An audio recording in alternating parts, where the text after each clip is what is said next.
Muy buenos días, un saludo a todos y todas. Tengo el agrado de entonces introducirlos al primer panel de este seminario internacional que se titula La presencia de China en la extracción del litio en América Latina.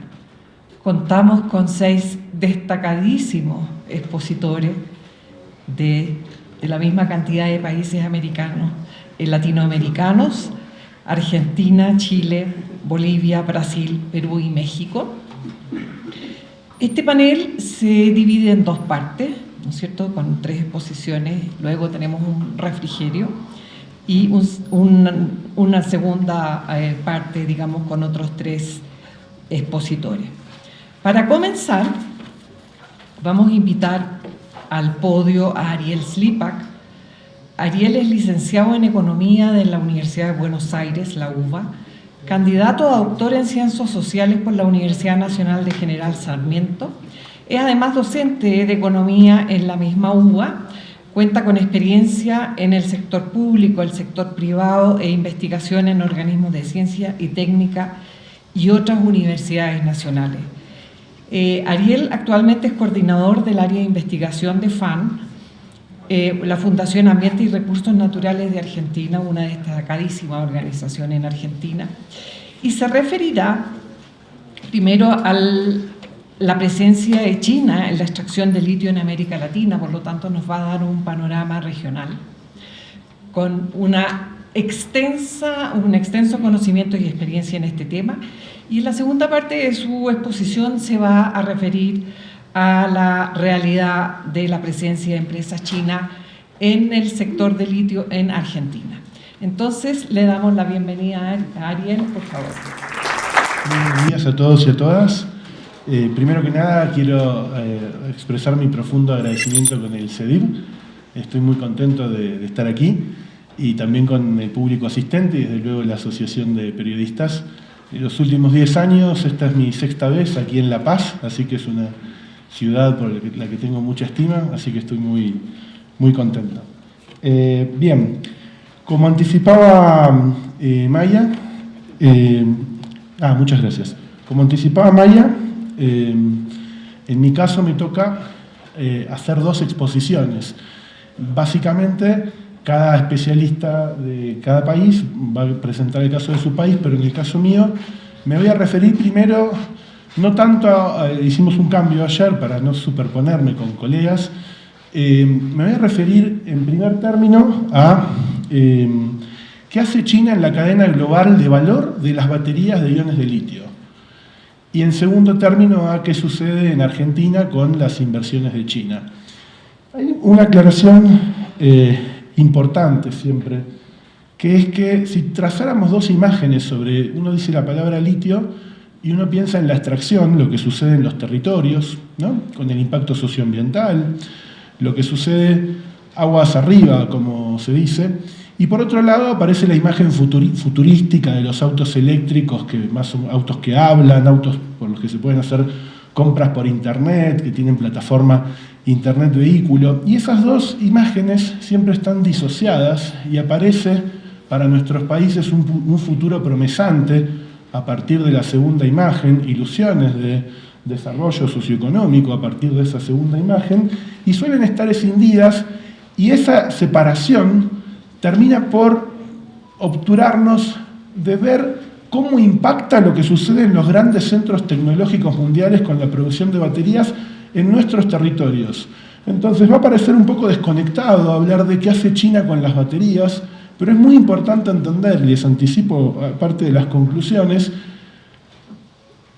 que a veces damos discusiones en nuestros países sobre la configuración política de los modelos de extracción, sobre las decisiones económicas, sobre el modelo de propiedad, sobre qué pasa con los bienes comunes naturales, que eso es lo que más me importa a mí, qué pasa con la calidad de vida y los impactos socioambientales, y a veces tenemos menos margen del que pensamos, porque a veces las decisiones se toman en grandes centros tecnológicos. Dicho esto, antes de abordar el primer tema, quiero establecer los puntos de partida que tengo. Básicamente, Me parece muy importante distinguir que el mundo, dado que vamos a hablar de geopolítica hoy, se encuentra viviendo una crisis socioecológica. Crisis socioecológica que tiene una manifestación climática, y negar que el cambio climático es de origen antrópico me parece un tema importante, ¿no? No negarlo, es decir, me parece relevante. Entonces me parece importante establecer esto. En ese marco aparece una noción de transición energética, en la cual la transición energética vendría a ser una migración de matriz. Entonces pasamos de una matriz fósil energética primaria a una posfósil, basada en energías renovables y basada también en los cambios en la movilidad, ¿no? La electromovilidad. Aparece una noción de transición energética como posibilidad de negocio para algunos actores que no tienen en cuenta lo que pasa con la calidad de vida de la gente a veces. Entonces, mi punto de partida, se puede compartir o no, es que lo que se necesita es una transición de carácter socioecológica, cambios en la forma en que nos relacionamos con la naturaleza, en la forma en que se extraen los recursos, en la que se distribuye, se transporta en las mercancías y en la forma en la que consumimos. Dicho esto también, esa transición energética genera disputas por la energía y por eso es importante China. Y en estas disputas por la energía tiene un carácter central el litio por el rol que tiene en el almacenamiento de energía, como todo el mundo sabe. La cuestión del litio es importante abordarla desde múltiples aristas. Yo sé que hay distintas personas que tienen una preocupación por el ascenso en la cadena de valor, por la recaudación fiscal, por la generación de empleo, y esas preocupaciones son legítimas. Y también hay colectivos que tenemos más preocupaciones por qué pasa en términos del derecho al ambiente sano, qué pasa en términos de derechos humanos, qué pasa en términos de derechos culturales. Y esas perspectivas tienen que dialogar y el abordaje tiene que ser amplio. Dicho esto, siempre aparece la pregunta de ¿por qué China? ¿Por qué China y no Estados Unidos, no Europa?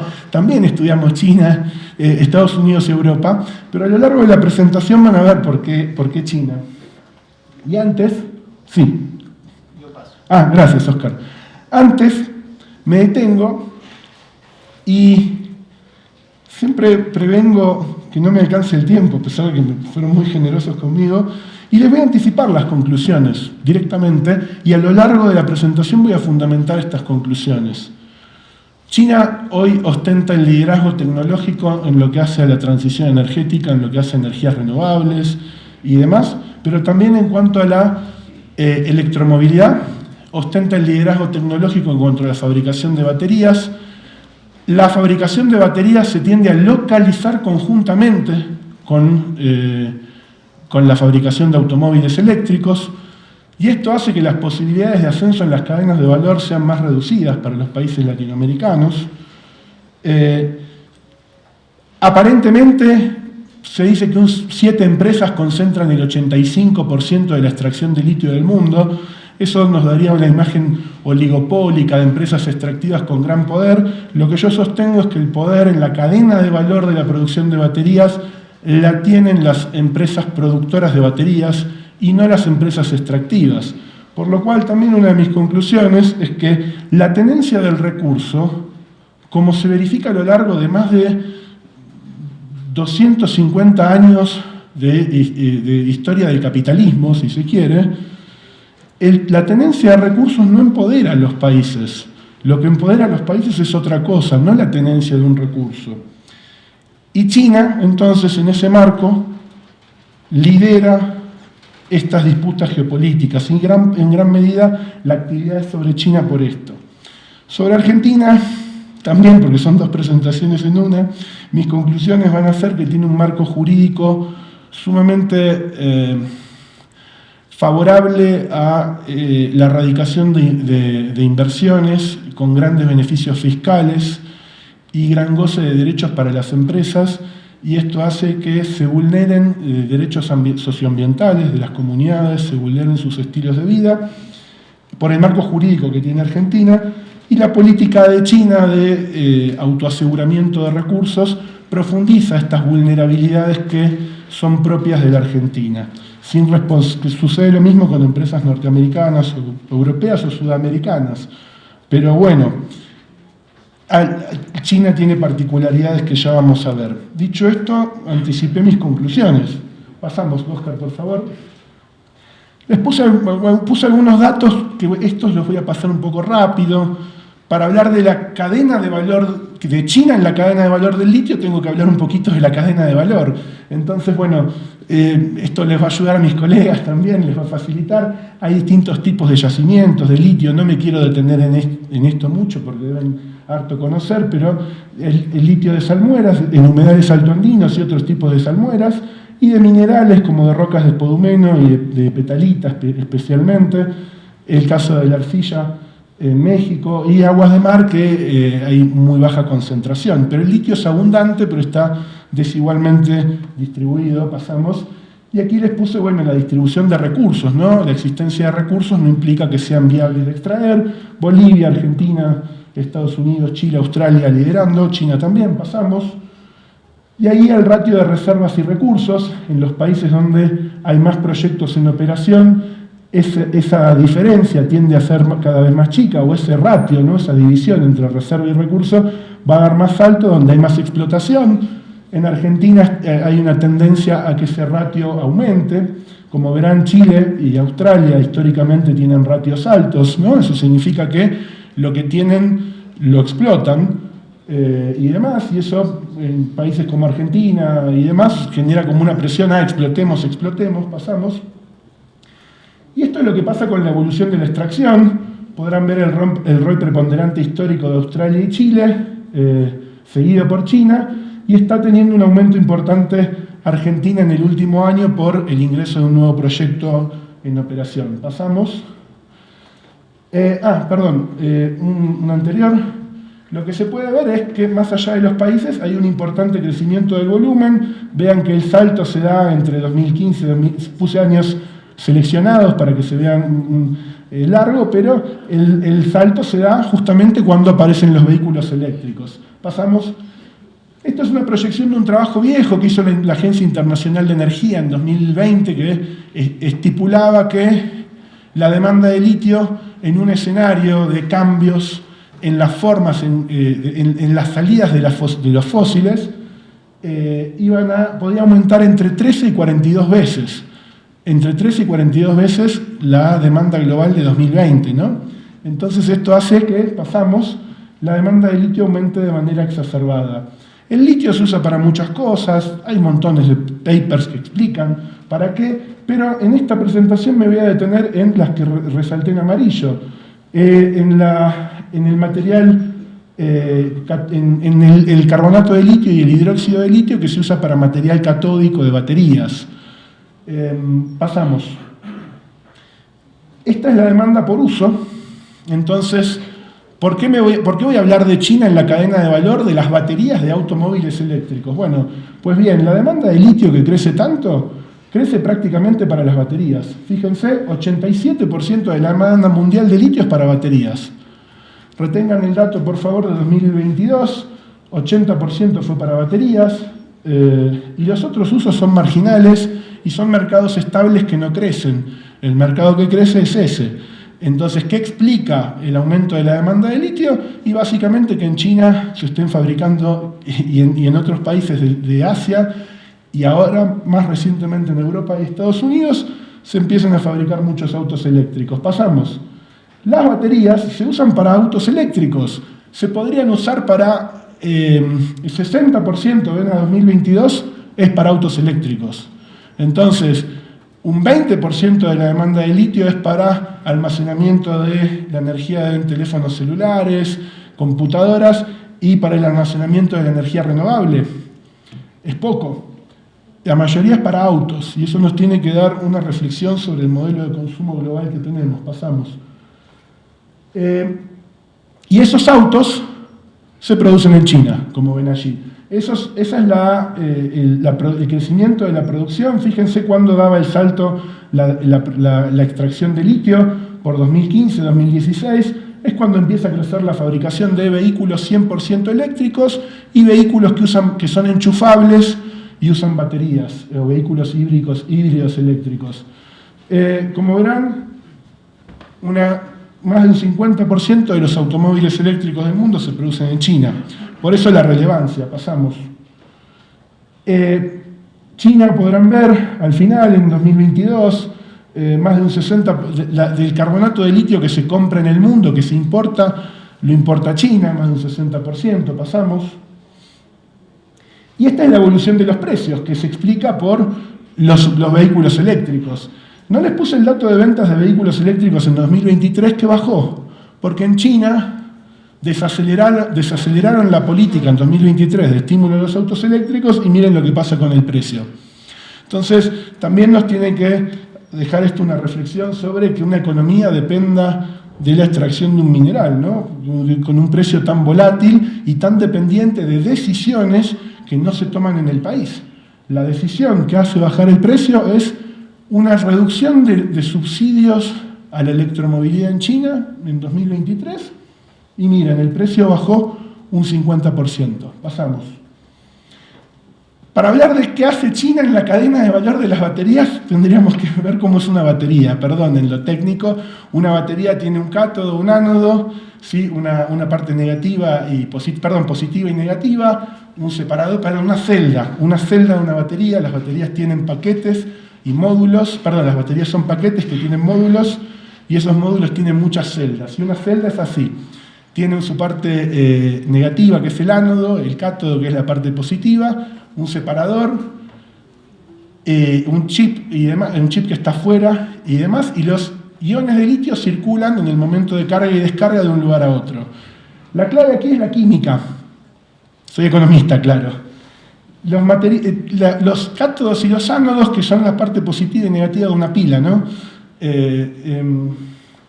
Tienen distintos materiales que hacen repeler el ion de litio o que le llaman la tensión. Se usa cobre, en general, en algunas secciones de la batería, pero fundamentalmente el litio se usa en el cátodo. Los cátodos son distintos. Hay cátodos de baterías que son esto es importante, es muy técnico, pero es importante. Hay cátodos de baterías que son de níquel, cobalto y manganeso, otros que son de níquel, cobalto y aluminio, y otros que son de litio, hierro, fosfato. ¿Quién define, les pregunto, quién define si una batería va a tener un cátodo con litio, hierro, fosfato o cobalto, níquel y aluminio? O cobalto, níquel y manganeso. Lo definen los fabricantes de baterías, no lo definen los países que tenemos recursos. La forma de extracción, la tecnología de extracción, la van a decidir las empresas que producen baterías según la conveniencia económica, según la forma química en la que demandan el litio. Pasamos. Ese es el esquema de la cadena de valor. Lo resalté en amarillo. Básicamente, con el litio extraído se fabrican materiales precursores para cátodos. Ahí puse en amarillo donde interviene el litio. Con esos cátodos, los ánodos y las distintas partes de la batería y el separador, el electrolito, también, que no mencioné, se hacen celdas. Las celdas van a módulos, los módulos van a paquetes y va a un sistema de baterías. Están cambiando algunas cosas, pero bueno. Y en la demanda final tenemos vehículos eléctricos, sistemas de almacenamiento estacionario de energía y demás. Y remarqué los vehículos eléctricos, híbridos 100% eléctricos, las siglas, es por el espacio, o híbridos enchufables. Pasamos. Volvemos, Oscar, gracias. Básicamente, donde ven en amarillo, los automóviles eléctricos se producen, ya vamos a ver, mayoritariamente en China, las baterías en China, los cátodos, un 70% de los cátodos del mundo se producen en China. Si el litio es para los cátodos, el litio se demanda en China. Pasamos. La cadena de valor de las baterías tiene esta tendencia. Las empresas que producen autos se asocian o compran empresas que producen baterías. Y las empresas que producen baterías tienen una tendencia a comprar empresas químicas que hacen los materiales y comprar empresas extractivas o pagarle contratos anticipados a las empresas extractivas o financiar a las empresas extractivas. Todos los proyectos extractivos que se ponen en el mundo en operación tienen un comprador. No hay ningún proyecto que se ponga en operación antes de tener asegurado un comprador. Piensen, lo decía Óscar al principio, todo lo que se invierte en un proyecto. Nadie hace esa inversión sin tener las ventas ya pautadas o preestablecidas, y esa es la tendencia, y eso es lo que empodera a los actores que producen las baterías, porque ellos son los que mandan, a pesar de que la extracción esté tan concentrada. Bueno, también hay una tendencia, las amenazas al litio. O sea, aparece siempre las baterías de iones de sodio, bueno, y otras baterías alternativas. China anticipó algo, domina la tecnología de baterías de iones de sodio. Las mismas empresas, que la empresa más importante en producción de baterías de iones de litio, produce celdas de iones de sodio. La celda de combustible de hidrógeno ya no hay más liderazgo japonés. Reciclaje, el reciclaje, China empezó a invertir, las empresas de China empezaron a invertir muchos años antes en reciclaje. Seguimos. Estas son las empresas, y esto era lo que decía antes. Miren, Albemarle de Estados Unidos, SQM de Chile, entre comillas, ¿no? Tianqi de China, Ganfeng de China, Pilbara de Australia, también entre comillas, con muchos accionistas de China dentro de Pilbara. Alkem y Livent se fusionaron, lo marqué como Arcadium Lithium. Fíjense que entre 7 empresas concentran más del 85% de la extracción de litio del mundo. Y eso nos da una imagen, ay, qué poder que deben tener, pero bueno, vengo diciendo justamente lo contrario. Esas empresas que están ahí no pueden avanzar en ningún proyecto si no tienen el litio prevendido con alguna de las empresas que ya vamos a ver más adelante. Sigamos. Esta es la producción de vehículos eléctricos enchufables, 100% eléctricos e híbridos eléctricos. Fíjense, perdón, es la producción de baterías para autos. Es decir, estas empresas son las que producen ese 60% de la demanda, que explican la demanda del 60% del litio del mundo, que era para baterías de vehículos. Bueno, fíjense que más de un 90% de las baterías de autos eléctricos del mundo se produce en Asia. Y fíjense, CATL y BYD, o BYD, a mí me gusta decir BYD, y me gusta decir CATL, me gusta decir CATL, bueno, CATL y CATL y BYD concentran más del 50% de la producción de baterías del mundo. 2 empresas de China concentran más del 50% de la producción de baterías. Bueno, pueden ver empresas muy famosas como Panasonic, LG, etcétera, ¿no? Y demás. Seguimos. Y los automóviles eléctricos los producen, no solamente se producen en China, porque pueden ver a Tesla en segundo lugar, esto es a 2022, disculpen. De ese casi 1.000.000 de automóviles eléctricos, de ese 1.300.000 de automóviles eléctricos de Tesla, más de la mitad se producen en China, en la fábrica de Tesla de Shanghai. Entonces, no solamente tenemos que mirar la propiedad de las empresas, sino que también tenemos que mirar de dónde producen. Ahí está Volkswagen, ¿no? Más o menos la mitad de esos de Volkswagen también se producen en China. Entonces, ahí pueden ver el dominio. Pasamos. Esto lo saqué de un trabajo, está citado, son los flujos comerciales de litio. Básicamente, el litio de roca de Australia, las empresas australianas le venden un concentrado de spodumeno, una roca que tiene litio, y las empresas chinas históricamente lo procesan en China, ese es un flujo comercial, y después tenemos el litio de Chile y de Argentina que va a Estados Unidos, a China, a Corea del Sur, a Japón y demás. Ahora hay algunos flujos más, como Brasil a Europa y Brasil a China y demás. Digo, 2022 ya es lejos eso, ¿no? En este tipo de trabajos. Pero esos son los flujos comerciales y cómo funciona la cadena. Pasamos. Quiero hacer foco en las innovaciones. Una batería, lo que quiere hacer cualquier productor de automóviles es que sea más liviana y que pueda almacenar más energía. Eso se llama aumentar la densidad energética. ¿Cómo se aumenta la densidad energética?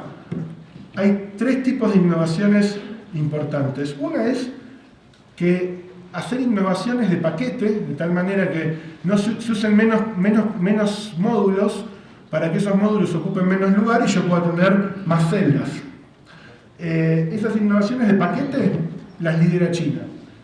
Y las otras innovaciones que bajan el costo de una batería y que aumentan su rendimiento son las mejoras en el cátodo. Las innovaciones sobre mejoras en el cátodo las lidera China. Y también materiales alternativos. Ahí hay liderazgo japonés, norteamericano, baterías de litio-azufre, son otras baterías, etc. Pero bueno, baterías de estado sólido, otras partes de la batería que no sea el cátodo. Seguimos. Eso lo vamos a pasar rápido, pero son básicamente los tipos de batería que existen. Fíjense que ahí tienen marcados los materiales, y las baterías que son ricas en níquel usan mucho hidróxido de litio, y las baterías que no tienen níquel, como las baterías de litio hierro fosfato, usan carbonato de litio. ¿Quién va a definir si un país tiene que exportar hidróxido de litio o carbonato de litio? ¿Lo va a definir Bolivia? ¿Lo va a definir Argentina? ¿Lo va a definir Chile? ¿O lo va a definir el comprador? El hidróxido de litio y el carbonato de litio implican distintas cantidades de valor agregado en los países y además implican distintos impactos ambientales. Entonces, también anticipo bastante las conclusiones. Fíjense que las decisiones que impactan en la vida de las comunidades no terminan siendo decididas a veces por nuestros propios gobiernos, sea cual sea el signo político, sino que terminan siendo decididas en los centros tecnológicos y demás. Si Tesla decide cambiar de sus baterías de NSA a LFP, cambia la demanda mundial de cobalto, y eso cambia la cantidad de trabajo infantil en el mundo, si se quiere, porque el cobalto tiene mucho trabajo infantil en África, en República Democrática del Congo. Entonces fíjense que a veces los gobiernos en África pueden tener una determinada decisión, me voy de América Latina un poco, pero a veces los centros mundiales donde se hace ingeniería de procesos terminan siendo más importantes. Por eso sonaba un poco raro, China en la cadena global de valor de las baterías, ¿y con qué se come eso? Lo vivimos en los territorios todos los días, decisiones que ni siquiera podemos ver. Pasamos, por favor. Bueno, esto lo voy a pasar más rápido. Maya, no cronometré, ¿me decís cuánto voy? Sí, lleva 25. Bien, gracias. Pasamos esto, gracias. Pasamos también, creo que se entendió el... China lidera estas innovaciones, esto es impresionante.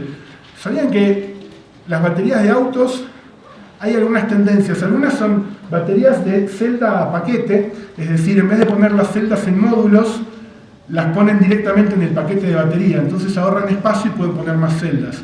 Esa tecnología de ensamblaje la lidera China. Hay otra lógica que es las celdas directamente en el chasis, que no haya baterías, que las celdas vayan al chasis. Entonces eso limita para industrializar el litio, tengo que tener la fábrica de autos y la tendencia es que la celda vaya al chasis. No se fabrican baterías ya en algunos países. Se fabrica la celda y la celda va al chasis. Entonces, para fabricar celdas tengo que tener la fábrica de autos. Baterías intercambiables. En vez de haber estaciones de servicio donde se carga gasolina, donde se recarga el auto eléctrico, cargadores en la calle, hay unas cajas en China donde entra el auto y en unos pocos minutos un brazo robótico desarma el auto, cae la batería y viene otra batería. Esa decisión tecnológica de qué va a preponderar entre estas tres cosas cambia la vida en el sur global. Y no la manejamos. Seguimos. China tomó políticas muy decididas de estímulo a la electromovilidad. La explicación habitual, se puede ver en muchos trabajos, es como la demanda de autos es tan alta, ellos crecieron y listo, básicamente una explicación de mercado. Otro es, bueno, dieron subsidios a la demanda. Sí, dieron subsidios a la demanda, pero además prohíben la circulación de autos de combustión interna en determinados lugares. Hay que pagar un montón para tener como una especie de matrícula por tener un auto de combustión interna y no hay que pagar por uno de litio, etc. Ahora, ¿qué hicieron también? Los planes quinquenales y otros documentos de la República Popular de China indican: queremos tener 2 grandes empresas de baterías. ¿Se acuerdan del dato que les mostré antes? 50% de la producción mundial de baterías de litio en 2 empresas de China. Bueno, queremos investigar sobre materiales catódicos, queremos investigar sobre materiales alternativos. Todo eso está explicitado en documentos que se están publicando desde 2010 en China. Entonces, si uno mira, queremos estimular a que las empresas de la República Popular de China se integren verticalmente, eso también está. Queremos que nuestras empresas productoras de baterías, eso lo empiezan a decir por 2016, 2017, puedan asegurarse el litio en terceros países. Todo eso que está en los documentos, que voy a mostrar después, los títulos de los documentos, lo fueron cumpliendo a rajatablas. Y hay otra clave. En China, por un tema político, pudieron acceder a producir baterías de litio hierro fosfato, que son las más baratas y las que tienen menos densidad energética, pero que permiten viajes, autos con menos autonomía, pero más baratos, y que no demandan cobalto, no demandan níquel y demás. Lograron tener el uso por décadas de esa patente sin pago de royalties, sin pago de regalías. Entonces esto hizo que el 95% de las baterías de litio hierro fosfato del mundo se producen en China. Entonces eso es lo que permite tener los autos eléctricos baratos en vez de los caros. Seguimos. Estos son los documentos que les decía: el plan quinquenal número 2, el 12º plan quinquenal, el programa de transformación y modernización industrial que hizo el Consejo de Estado, el plan de desarrollo de la industria de vehículos de nueva energía. Ven que ya empiezan a aparecer documentos específicos, no solamente en los documentos oficiales. El Made in China, que después, bueno, por quién fue el impulsor, es un documento que muestran menos ahora, por una decisión política. El plan quinquenal número 13 y el plan de desarrollo de la industria de vehículos de nueva generación. En esos documentos aparece un interés explícito del Estado de promocionar, no solamente subsidiar a las empresas para que investiguen, subsidiar a las empresas para que puedan adquirir, a las empresas productoras de baterías para que puedan adquirir yacimientos de litio. Seguimos. ¿Cómo operan las empresas? Me voy a centrar en las 2 más grandes de baterías, CATL y BYD. Lo que hacen es, bueno, CATL, mientras produce baterías de iones de litio, produce baterías con celdas de iones de sodio, investiga tecnologías alternas que compiten con sus mismos productos. Y CATL tiene una división de reciclaje y tiene una división de química y una división de minería. Entonces, esa empresa está a lo largo de toda esa cadena de valor que les mostré al principio. BYD es una empresa que venía de la actividad automotriz y ahí hace baterías, hace cátodos, hace otras partes de baterías, de celdas, perdón, hace celdas, ensambla y además está incursionando en la minería, como ya se van a ver en varios casos. Entonces integran verticalmente. Ganfeng era una empresa que hacía lo que les decía antes, compraba la roca de Australia o la roca en la misma China, la procesaba como hidróxido de litio. Bueno, hoy lo que hace Ganfeng es invertir en los yacimientos con distintas estrategias. O compra acciones, Ganfeng es propietaria de Pilbara Minerals parcialmente, o paga contratos anticipados de provisión a 10 años o a 5 años y así se asegura cuotas de litio para procesar e incursiona en la química de las baterías también. Ganfeng, van a ver más adelante, tiene presencia en Argentina, tiene presencia en México, tiene presencia en Australia y compra el litio brasilero. A esa tendencia de integración vertical encuentro otra que le llamo integración horizontal de los minerales críticos, perdón lo largo. Vieron que se habla del litio, de la demanda de litio, pero también de la demanda de cobalto, de níquel, de manganeso, de tierras raras y de cobre. Hay empresas que vienen de otros sectores de la minería, como del cobre, o del manganeso o del níquel, y se meten en el negocio del litio como Zijin o como Tsingshan. ¿Está bien? Esa también es otra tendencia. En vez de integro verticalmente todo lo que se hace en la cadena de valor que les mostré al principio, no, me aseguro tener níquel, tener litio, tener manganeso. Entonces, si una batería tiene litio, cobalto, níquel, manganeso, en realidad dependen de mí porque controlo varios de esos minerales. Entonces, eso también se ve, una tendencia a la integración vertical y otra a integrar horizontalmente. Pasamos. Antes, perdón. Cierro con algo de China. Les anticipé las conclusiones, pero hay una política muy importante de autoaseguramiento del litio, como también del cobalto, como también del níquel. Se calcula que entre un 50 y un 70% del litio se procesa en China, del litio del mundo. Se calcula que un 50% del níquel del mundo se procesa en China. Se calcula que un 70% del cobalto del mundo se procesa en China. Entonces hay un control, hay una necesidad de control de esos recursos, como lo llama la teoría económica más convencional, en donde Estados Unidos y Europa entraron tarde. Otras tendencias que veo y demás, que también es preocupante para América Latina, que es que a veces hay empresas junior, empresas exploradoras. Esto se ve mucho en Argentina y en otros países, no quiero superponerme con mis colegas, pero que hay una empresa exploradora que tiene que conseguir los permisos para operar. Entonces hay una empresa canadiense, que las empresas chinas no aparecen, tienen un 5% de participación accionaria, un 10%, y lo que hacen es, a medida que el proyecto va avanzando, a medida que una empresa junior, exploradora, va obteniendo los permisos, negociando a veces con comunidades, con gobiernos locales, Ganfeng compra a esas empresas cuando el proyecto tiene la autorización final para avanzar. Entonces casi parece que sería como una especie de pago de prima a un explorador por lidiar, por hacer el trabajo político de que un proyecto se ponga en operación y con lidiar con la política del país y demás. Entonces eso es bueno saberlo, porque además después aparece una dilución de las responsabilidades sobre los procesos anteriores. Eso es algo común. Y esto me parece importante saberlo. ¿Qué conclusión importante podemos sacar de esto? Que a veces damos debates muy apasionados en nuestros países. Piensen que vengo de un país donde están negando el cambio climático, como las autoridades.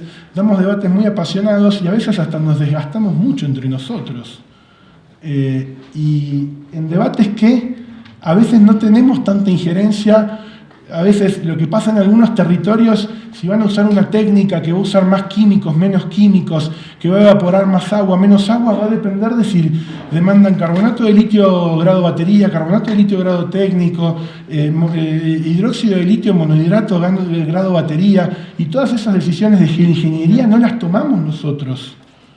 Me detuve más en China que en Argentina porque en Argentina es más aburrido, pero vamos a Argentina. Gracias, muy amable. Sí, prefiero privilegiar la cuestión de China, gracias. Me quedan 10 minutos, me están diciendo. En Argentina, la extracción de litio no es una novedad. Hay 3 proyectos en operación, uno hace más de 25 años, el de la minera norteamericana Livent, o que hoy se llama Livent, que es Arcadium Lithium, de hecho.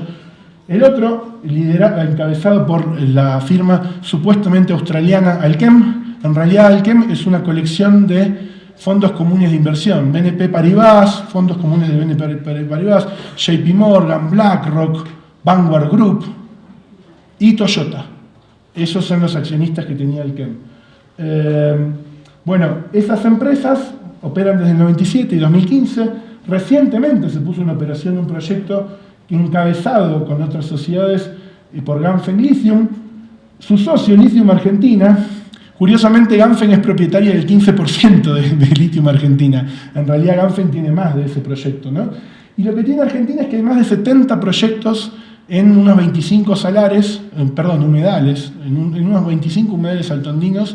Hay más de 70 proyectos en distintas etapas, 3 en operación, y esos que listo allí son los más avanzados en etapas de construcción y demás. El de Zijin Mining, que también es lo que contaba antes, lo compró una empresa junior canadiense cuando tuvo el permiso para explotar y el permiso para construir. El proyecto Centenario Ratones, con la francesa Aramain, a cargo de Xinjiang Eternal. Esas dos empresas producen conjuntamente níquel en Indonesia, por cierto, y manganeso, si no me equivoco.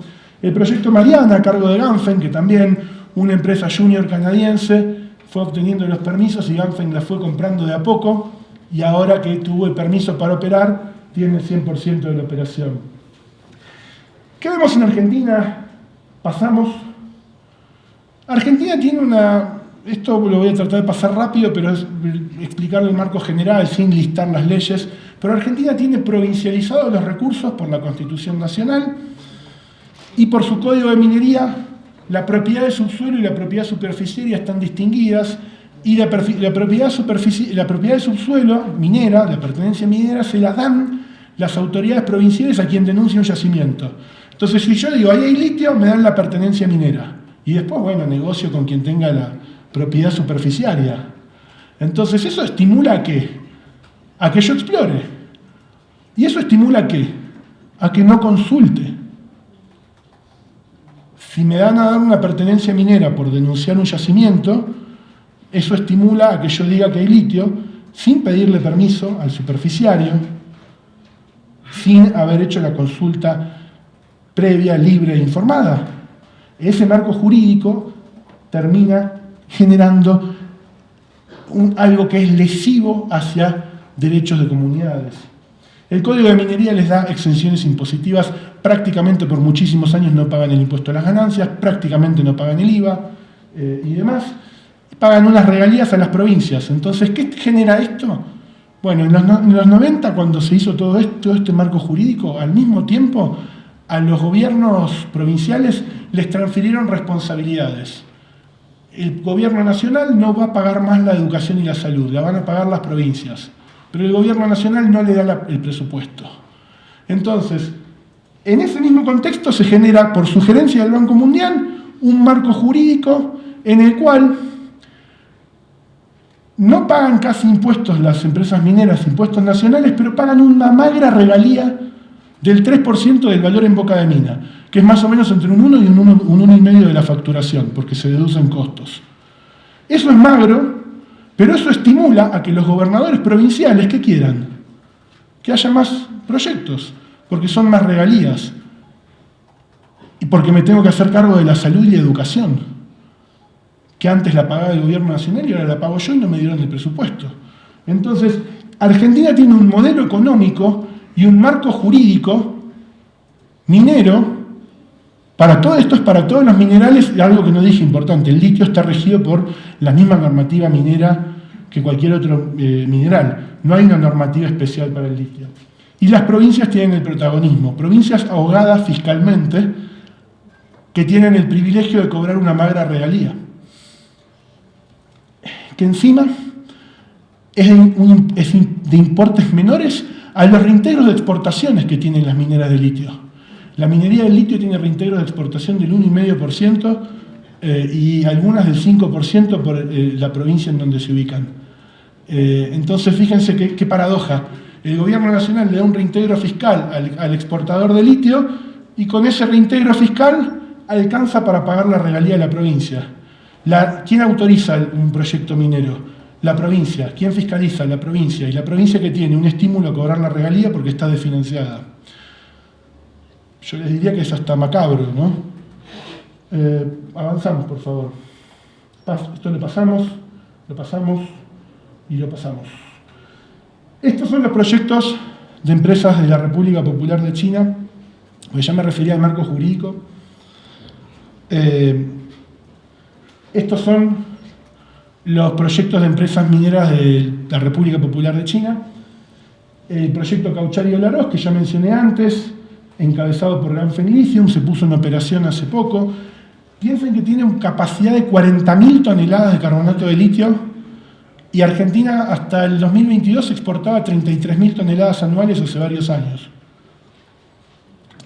Un solo proyecto nuevo tiene más que la capacidad que tenía el país hace muchos años. Y esos son los otros proyectos que están en distintas etapas. El de Sal de Los Ángeles tiene una particularidad, que está a cargo de empresas junior de China. Esto no he visto muchas empresas junior, pero estas son empresas junior, exploradoras, etc.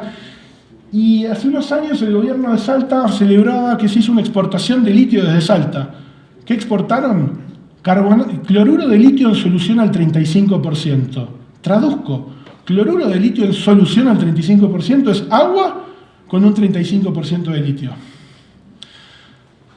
Lo que estoy estableciendo aquí es que el marco jurídico que tiene la Argentina, si yo me quiero poner economicista, genera problemas de recaudación fiscal, está generando, y lo tengo fundamentado en trabajos previos, pero me quise referir más a China, genera empleos de mala calidad, genera pocos empleos, están medidos además, generan pocos empleos de mala calidad, genera, desde el punto de vista economicista nada más, genera un subsidio cruzado de la nación a la provincia prácticamente, en donde la empresa tiene privilegios fiscales aduaneros y cambiarios que no tienen otras actividades productivas, y genera un descenso en la cadena de valor. ¿Por qué? Yo les conté que hay un proyecto que opera hace 25 años que es el de Livent, hoy Arcadium Lithium. ¿Saben qué hace Livent? ¿A quién le exporta el litio? El 100% del litio que extrae Livent en Argentina se lo exporta a la propia Livent. El cloruro de litio que saca Livent del salar del hombre muerto se lo exporta, empresa norteamericana, ¿no? Se lo exporta a China y a Estados Unidos y a Reino Unido para producir derivados del cloruro de litio, butil litio más que nada, y el carbonato de litio que exporta desde hombre muerto, Catamarca, Livent se lo exporta a Estados Unidos y a China para producir hidróxido de litio. Si yo me vendo a mí mismo, ¿qué precio voy a fijar? ¿$70.000 el precio de mercado mundial o $5.000? 5.000 hubo exportaciones, cuando el litio estaba a $70.000, hubo exportaciones de Livent a Livent de Argentina a $5.000. Y eso genera menos recaudación fiscal y demás. ¿Y eso qué genera además? ¿Con cuánto grado de procesamiento voy a venderme el litio a mí mismo? ¿Poco o mucho? Poco. Entonces lo que genera el marco jurídico de la Argentina es un descenso en la cadena de valor. Y lo otro que genera, que es lo que más me preocupa a mí, dije, me voy a poner economicista, lo otro que genera es, en esta idea de sobreestímulo para recaudar regalías que tienen las provincias, y que esas provincias que tienen un estímulo a recaudar regalías sean las que además fiscalizan, hay un desestímulo a cumplir a rajatabla la normativa ambiental, a cumplir a rajatabla la normativa de consulta libre, previa e informada consagrada en el convenio 169 de la OIT, que tiene rango constitucional en la Argentina. Entonces yo les mostré en un momento la normativa argentina minera, y lo que no les mostré es que es lo más importante, es que también la Constitución Nacional, además de provincializar el recurso, como le dicen ellos, también declara la Constitución Argentina del año 94 que tenemos derecho a un ambiente sano, y también, ¿ya estoy en tiempo? Ya estoy terminando, gracias. Y también la Constitución Argentina declara el reconocimiento de la preexistencia de los pueblos indígenas. Y lo que yo vengo a establecer aquí es que el marco jurídico que tiene la Argentina desestimula el cumplimiento de la normativa ambiental y cumplimiento del derecho a la consulta que tienen las comunidades. La relación con China no es responsable de esto último que acabo de decir. Esto pasa con empresas norteamericanas, australianas y chinas. Pero la política de autoaseguramiento de recursos que tiene China agudiza estos problemas, tanto económicos como socioambientales, que acabo de decir. Por lo cual es muy importante e imperioso entablar desde la sociedad civil, desde las comunidades y los movimientos sociales, un diálogo fraterno y demás con el pueblo de la República Popular de China. Bueno, muchas gracias. 1 minuto, 2 me pasé. 5, perdón. Muchas gracias.